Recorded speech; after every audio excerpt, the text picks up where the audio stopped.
एक सवाल पूछना था यार, तुम्हारे घर में सबसे ज्यादा पढ़ा लिखा इंसान कौन है? तुम्हारे पापा, तुम्हारे मम्मा, या कोई अंकल? अब दूसरा सवाल, क्या वो फाइनेंशियली फ्री है? मुझे पता है ज्यादातर लोगों का जवाब नहीं होगा, और ये सिर्फ हमारे घर की बात नहीं है, ये पूरे इंडिया की बात है। आईआईटी से पढ़े लोग, आईआईएम से एमबीए किए लोग, 30 साल जॉब करने वाले लोग रिटायर होते हैं तो पेंशन पे डिपेंड हो जाते हैं यार। रीजन बिहाइंड, स्कूल ने हमें एक चीज सिखाई है, अच्छी जॉब लो, सैलरी लो और खुश रहो।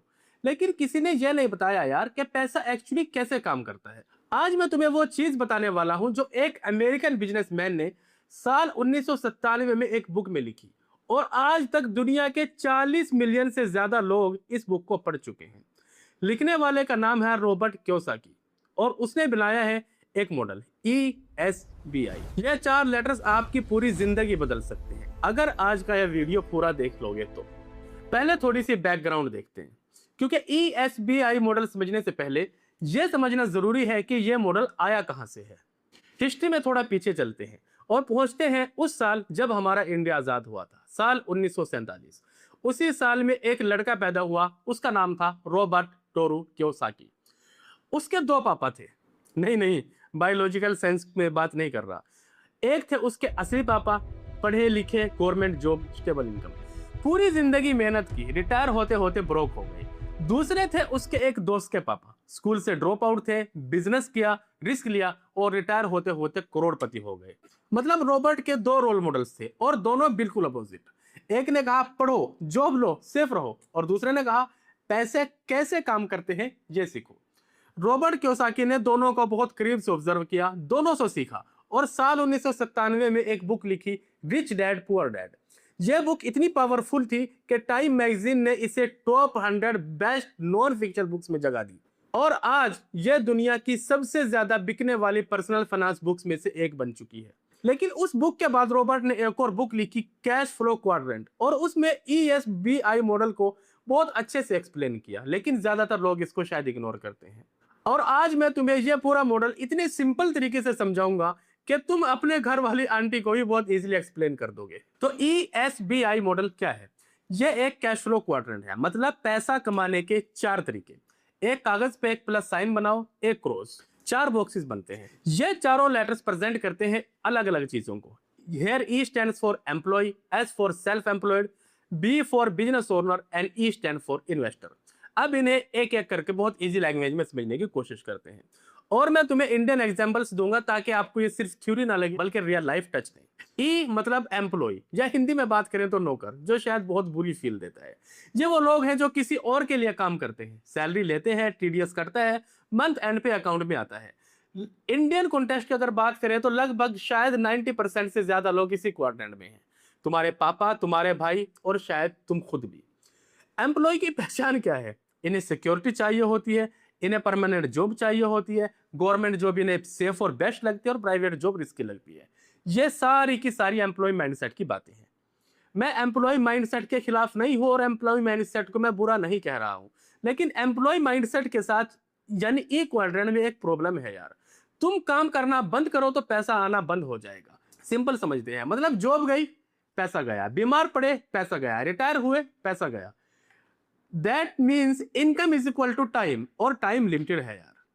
अच्छा, एक इंडियन एग्जांपल देखते हैं। मान लीजिए एक भैया है रमेश, 35 साल की है, JMNC में काम करते हैं, 60,000 रुपए सैलरी, अच्छी जिंदगी। कोविड में कंपनी ने ले ऑफ किया, 3 महीने में सेविंग खत्म, लोन लेना पड़ा। यहां गलती रमेश भैया की नहीं है, सिस्टम की है, क्योंकि सिस्टम ने उन्हें सिर्फ एक क्वाड्रेंट सिखाया है, नौकर बनना। अब बात करते हैं इससे नेक्स्ट, मतलब S stands for self employed. ये लोग खुद के बॉस होते हैं।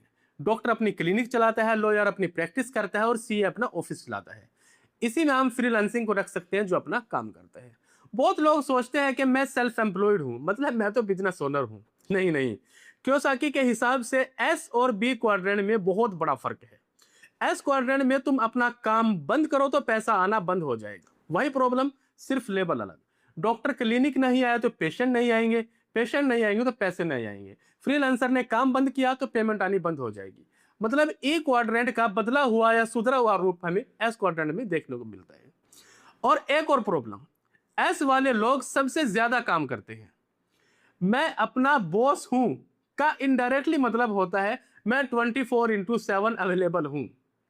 मान लीजिएगा इंडियन एग्जांपल अगर पकड़े तो प्रिया दीदी है, एक न्यूट्रिस्ट है, खुद के कंसल्टेंसी चलाती है, 1.5 लाख रुपए महीना कमाती है, लाइफ सेट है, लेकिन रोजाना 12 से 14 घंटे काम करती है। वोकेशन लेना पॉसिबल नहीं है, वोकेशन लिया तो क्लाइंट गायब हो जाएंगे, बीमार पड़ गई तो इनकम जीरो हो जाएगी। प्रिया दीदी सक्सेसफुल है लेकिन फ्री नहीं है। That's is S quadrant. अब आते हैं सबसे इंटरेस्टिंग क्वाड्रेंट पे, बी मतलब बिजनेस ओनर। लेकिन ये वो बिजनेस ओनर नहीं है जो अकेले सब करता है, उसको हम सेल्फ एम्प्लॉयड में कवर कर चुके हैं। कियोसाकी का बी क्वाड्रेंट का डेफिनेशन जरा ध्यान से सुनो।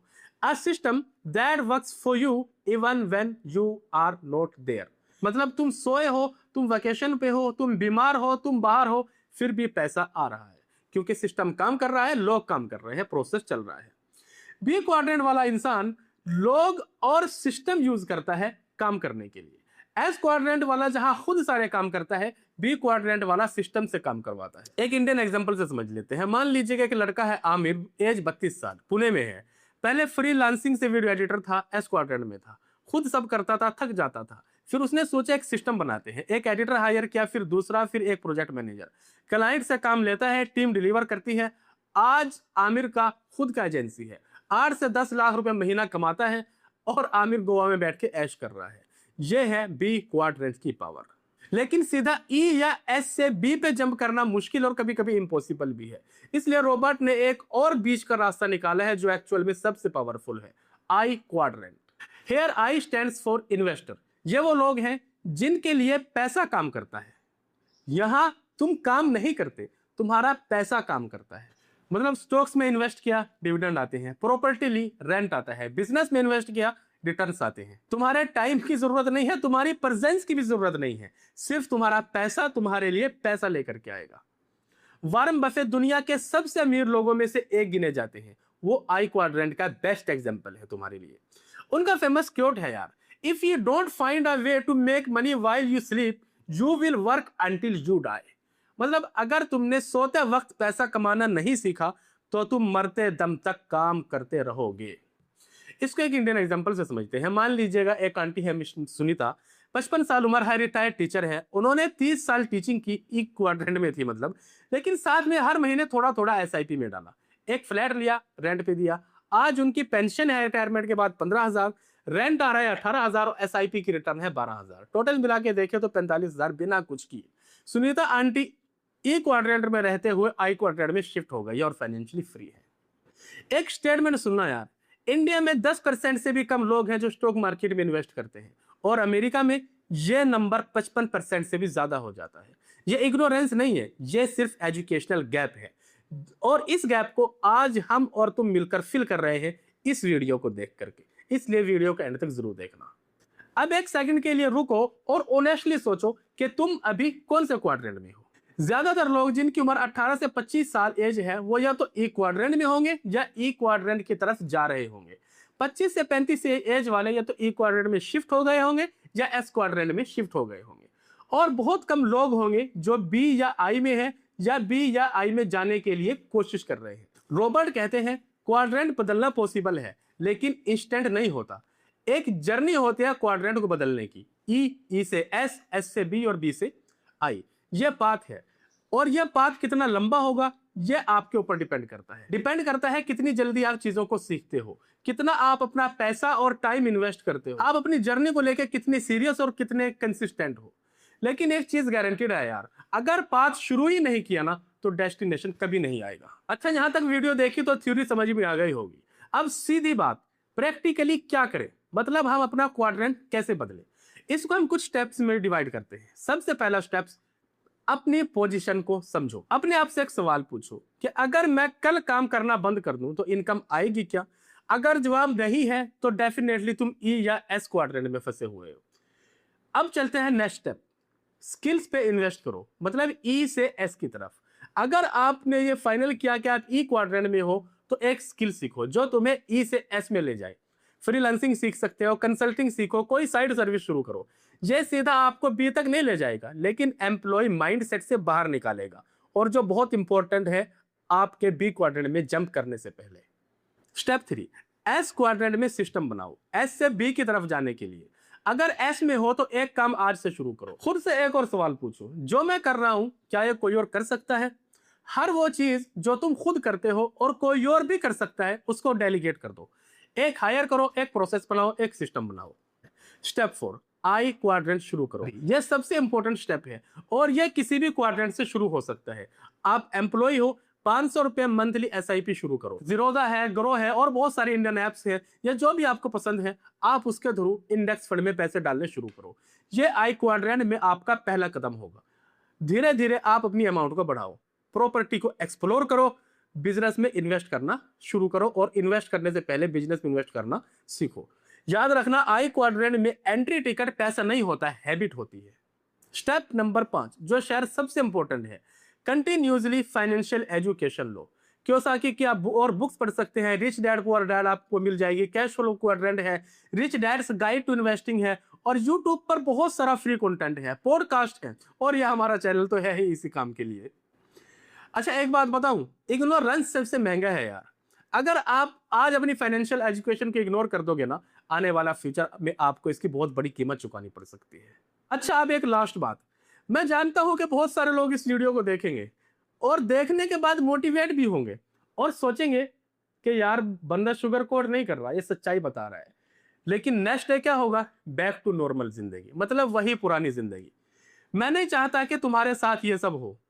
तो एक काम करो, अभी इस वीडियो के बाद एक कागज निकालो, एक प्लस साइन बनाओ, 4 बॉक्सेस में लिखो ESBI और अपना नाम उस बॉक्स में डालो जहां पर तुम अभी हो। फिर एक तीर बनाओ जहां तुम जाना चाहते हो। ये सिर्फ 1 मिनट का काम है, लेकिन ये 1 मिनट तुम्हारे कॉन्शियस माइंड को एक्टिवेट कर देगा। और एक बार माइंड एक्टिवेट हो जाए ना, तो चीजें होनी अपने आप शुरू हो जाती है। क्योसाकी ने एक बात और बोली थी, the poor and middle class work for money, the rich have money work for them. मतलब गरीब और मिडिल क्लास लोग पैसा कमाने के लिए काम करते हैं, मेहनत करते हैं, और अमीरों के पास पैसा होता है जो उनके लिए काम करता है। तो तुम डिसाइड करो, तुम पैसा कमाओगे या पैसा तुम्हारे लिए कमाएगा। यह चॉइस सिर्फ तुम्हारे हाथ में है इस वीडियो को देखने के बाद। अच्छा, एक और काम, कमेंट्स में लिखो तुम अधिक कौन सा क्वाड्रेंट में हो, ESB या I, सिर्फ एक लेटर।